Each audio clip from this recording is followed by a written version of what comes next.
Nu ką atradau iš Podmakerio. Su pikseliais gali pasidaryti savo, kaip sakykime, vaikystės žaislus. Ką pavyko padaryti pirmą, tai užėjo drakono rutulį.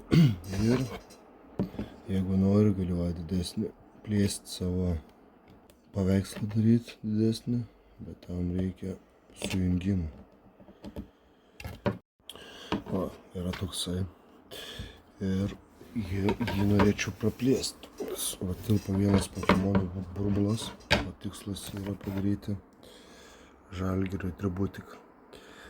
Tai atsispausdinau daug mažų šitų spalvotų ir jisai susijungia su kita platforma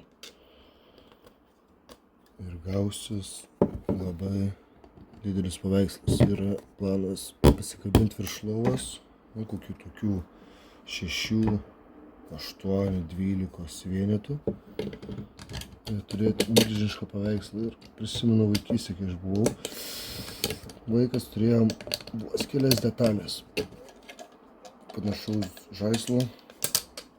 Iki dabar dar kažkur pas mane namuose jisai guli.